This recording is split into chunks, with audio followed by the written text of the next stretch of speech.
You are tuned in to another edition of Americana Music Profiles, brought to you by Americana Rhythm Music Magazine and AmericanaMusicMagazine.com. I'm your host, Greg Tutwiler. Let's jump right in to the next exciting interview.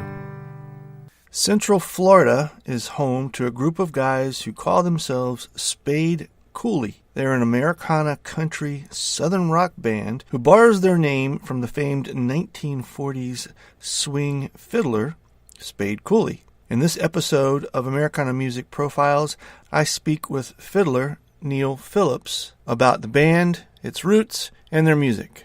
Hi, Neal. Welcome to the podcast this afternoon. How are you? How you doing? Great. Thanks for having us, having myself, I should say, here. Yeah. I appreciate it. Sure.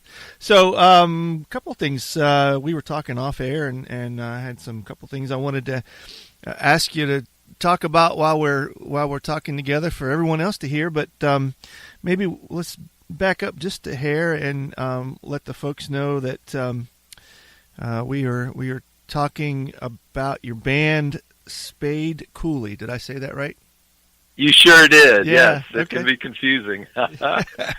So tell me a little bit about where did the name come from? How did you guys get together? What kind of music, what are you about as a band? I'll tell you, it's a long story, I guess. I'll try and truncate it, though. Spayed Koolie, it's a nod to an actual person, Spayed Koolie, from the 1940s. He actually has a star in the Hollywood Walk of Fame. Oh, really? And cool. Yeah, he spells his name Spade, S-P-A-D-E, C-O-O-L-E-Y, and he was a fiddle player, swing fiddler from the 1940s from Oklahoma, and had a band that had a variety show akin to what Lawrence Welk used to have. Okay. And they would broadcast this from the Santa Monica Pier out there in Los Angeles. And if you go out there to the pier today, you'll see a wall that kind of commemorates what Spade did there and whatnot. And so he did very well economically, even for that time period with everything he was involved in. And he also was a body double for Roy Rogers for a lot of his films. Yes. And this is going to get very dark very quickly, but like most musicians, he was a little bit off, a little bit eccentric, and prone to obsessiveness, if what have you. And he actually ends up killing his own wife. Oh my! And yes, because that ends up life in prison, and he's literally in prison performing. And has a heart attack on stage in the middle of a performance. So, and this was the name of the band came along actually before I ever joined and knew David, our lead singer, who founded everything. And he had gotten a suggestion from one of his dad's friends. David Doerr's the lead singer, and his dad's name is Dwight.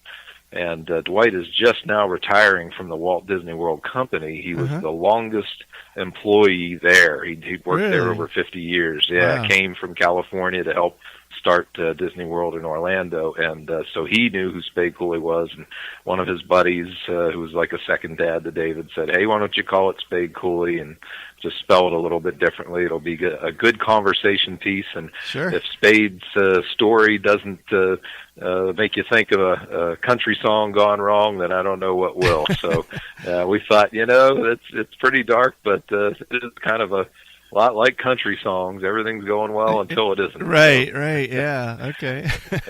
And the name has stuck, so it's fun to joke about. We tell people at shows and whatnot, look us up, SpayedKoolie.com. If you spell it wrong 3 or 4 times, you'll probably get it the 5th time, So, and, people make of the name what they will. Sure. A coolie, at my day job, I teach literature and writing at Valencia College in Orlando, and a coolie, it turns out, was a derogatory term for the Burmese that the British had when they were in charge of the Burmese Peninsula, and then you have spade, that can be derogatory, and then people think Koolie should be a collie, so they think we're called Spayed Koolie, like a dog that's been fixed. Yeah, so and that'll take you all kind of places you don't want to go. Exactly. It can be controversial at times and whatnot, and but mostly it's been good, and the name does attract some attention, so that's a good thing. So what is the nature of the music that you guys play then? I saw where you've opened for Montgomery Gentry and Kelly Pickler and 38 Special, and so those kind of lean towards the country rock, southern classic rock feel. Sure. As a band, what is Spayed Koolie? What's the flavor lean towards? Yeah, that's a great question, and we like to call it southern swamp rock, if you will. Oh yeah, okay. It's all those things. 38 Specials different from what Montgomery Gentry was, and we've opened for Charlie Daniels Band and whatnot. So it's a pretty wide breadth of styles. We like to think of ourselves as Americana, with blues rock and whatnot thrown in, and some country. But with the makeup of the band, we don't typically have a keyboard or a saxophone or anything like that. So if we cover somebody like Tom Petty or Creedence, I'm doing the keyboards or their harmonicas or what have you on the electric violin. So it's got that twang to your traditional classic rock and whatnot. And then our original songs, which we're very proud of, mostly come from David's life and background. We're writing some things now that are a little more contemporary and branch out, but the core of our music is kind of from what David experienced. We joke between the two of us, being the two front people, if you will, for the band. We've got 5 wives and 7 kids among us, and that's just the ones we know about and whatnot. Okay. And people seem to get a kick out of that. But it's based on those kinds of things, heartbreak and love and loss, and then maybe finding the person that you can really hold on to. And some of the songs simply talk about what it's like growing up in Florida, what you might be doing on a weekend or a weeknight, and we have some politically charged stuff in there too. We Ain't Blind is one of the cuts where we encourage people to persevere and not put up with the way things are, and make a change and maybe give back to those who aren't giving you what you need. So in a rough way. And you mentioned Florida, and I don't know if we said that yet. That's where you guys are from. Has that home for you and all of you guys for the most of your life? It is now, and I would say, I've been here about 20 years, having come from Pennsylvania by Delaware, and David grew up here in Central Florida, and our bigger band. The reality is in Central Florida and elsewhere, if you're going to do a gig, you want to make a little bit of money so that it's worthwhile and whatnot. So David and I end up playing as a duo a lot of the time, sometimes a trio with our other lead singer, Maggie Lydon. And but when we have the greater band at 6 or 7 pieces, that's when we're by far at our best. And it's truly diverse. We have African American, Native American, Puerto Rican, Cuban, Caucasian. This is the makeup of the greater band. So it's quite diverse, and some people are like, I can't believe you play country music, to our one singer, and because you would think, stereotypical, just Puerto Rican and salsa and all that kind of thing. But the thing about country music and Americana in particular, it's for everybody. It's got timeless themes, and people can really relate to it once they start listening. So now our band, it's quite diverse, and it makes it a lot of fun. Now, you with that much diversity in the band, we were talking a few moments ago about your songwriting. Does the diversity of the different folks in the band influence at all the flavor of the songs that you guys write for your original material? Absolutely, it does. The single that we've been trying to push the most, which we were able to budget to get the most professional recording of. It's called 100 Years, subtitled Need. And that's when we brought Natasha D'Alicio initially into the band as one of our singers, sometimes sings lead, does a lot of background vocals. And she's got this soulful, energetic voice, and we hadn't had something like that before, so it has become the most pop country song that we have, and a lot of people gravitate to it. So whereas the early tunes like Stony Cove, if you will, off the album are more grungy country, if you will, this 100 Years song is much more something like you'd hear on Sirius XM The Highway, much more pop oriented. So I would say our music's definitely evolving from the typical blues rock grungy type stuff that we used to have to a more contemporary feel. And you mentioned the album. What's the name of the album that's out? Sure. Yeah, it's called Ashtray Change, and that's a nod to two things. There's a track on the album called Ashtray Change. If you listen to the lyrics, it talks about a relationship gone really bad, and so badly that you just get in your truck and you take off, and you didn't bring anything with you at all, and all you got left is that change in the ashtray.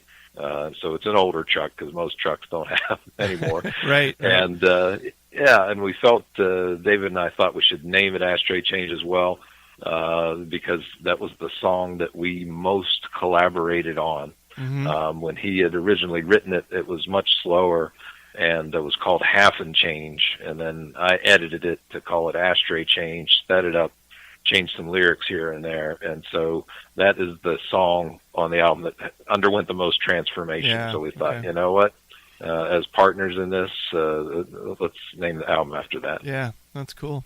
How did you guys get together originally as a band? Yeah, social media for me. Originally, David was in a band called Hazard County, with the nod to the Duke Boys there. Many, many years ago, and they opened for Eric Church and Blake Shelton, and before these guys were really huge, just more than 10 years ago. Cool. And but David was the bass player and wanted to sing, so he left that, moved to Tennessee for a bit, and then came back and started his own project, which became Spayed Koolie. And the makeup of the band has changed over the years due to the demands on the band members. And the original band was mostly musicians who are full-time now at Disney. One plays in the Disney Main Street Marching Band. And the original bass player plays in the jazz band at the Grand Floridian, and then the Guardians of the Galaxy show at Epcot Center right now. The lead guitarist, Tommy Cowton, he used to be with a group called the Motels years ago, but he's constantly traveling and whatnot with his different gigs and jazz and whatnot. So it even though they wanted to stay together as a band, there were too many other commitments music-wise that kept pulling folks away. So as somebody would filter out, new people filtered in, and I was one of those people that came into the scene about 4 years ago. I was looking for a band to play in because I had played in Delaware with a group called the Finders when I lived there, and it was so much fun having done classical and then old-time fiddling and whatnot. And I saw Spayed Koolie on Facebook and heard a little bit of the music, and I just messaged David Dorr and said, hey, let's get together. I'd love to show you what I can do. And the rest was history. So, That's cool. Our band has been stabilized pretty much, I'd say, over the past 3 years. So we haven't really had any change in personnel. And that shows. We can get together for various shows and whatnot and be pretty tight pretty quickly. Yeah. You were telling me kind of an interesting aside when we first got together here a little bit before we started the show about your experience with the fiddle and and growing up. Tell me a little bit about that again. Well, I owe that to my parents. Parents made me practice, and I've got my own kids now, and it's I don't know how much I'm going to make decisions for them, but the decisions my parents made musically really helped out. I started playing when I was like 6 years old, and I had some great opportunities because I had individual instruction, and my mother played the piano, made me practice. Mm-hmm. And the local symphony orchestra in Altoona, Pennsylvania, my teacher at that time, Doris Paisley, was the concert mistress, and they needed some more violins and whatnot. So she got me an audition, and it helped that